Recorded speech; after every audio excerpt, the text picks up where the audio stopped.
Hi, this is Jack Stanley, and I wanted to talk a little bit about Martin Luther. Now, we don't talk about Martin Luther much, except for certain things, with the Reformation and banging onto the door of the church, the various criteria of which he had written. And, of course, in many circles, he is their poster boy.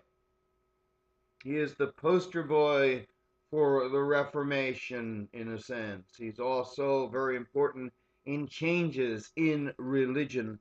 He's also famous. The whole idea of the Lutheran Church is, you know, in many respects, based on his actions. Very, very famous. And so I would sit there and say to you, or maybe you would sit there and say to me, Jack, what does Martin Luther have to do with the Nazi Party?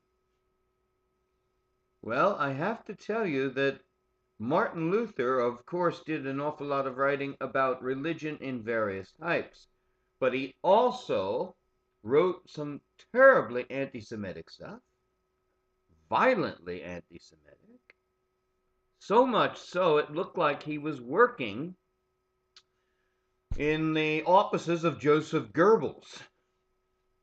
Um, Martin Luther, a great reformer, but also wrote a book which very few people know about. And it's called The Jews and Their Lies. Well, lots of people read the book. Lots of people still read the book. I would be willing to say that perhaps 99% of the world's population doesn't even know about it. But the Jews and their lies became what can I put it, in the way of Nazi Germany, a cult classic. And you might call Martin Luther the first poster boy for the Nazi regime. Adolf Hitler read the book. Lots of people in Germany read the book. And what is really amazing is something I want to show you. As I said, I like to think of Martin Luther as the first poster boy for Nazi Germany. They loved his message, especially with the Jews and their lies. But also, when the Nazi regime started, they were very big in putting out coins. The first coin put out by the Nazis in Germany in 1933 was this: the Martin Luther coin. He has the distinction of being amongst the first to be on a coin made in Germany.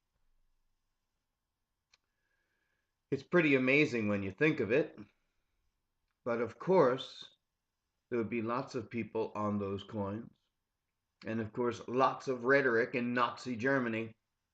But the one you never think of, and the one you probably didn't know existed, was the dangerously nasty writings of Martin Luther, who we look upon as a good, great man. And that he was, probably in many ways, but he was also a bit of a street fighter, and also could be as obstinate as the very church in which he was fighting against. So, Martin Luther, interesting fella, but also wrote some stuff we don't know about. It's always good to know the other stuff you never hear about. And also the fascinating thing that here was the man who was put on in 1933, the first of these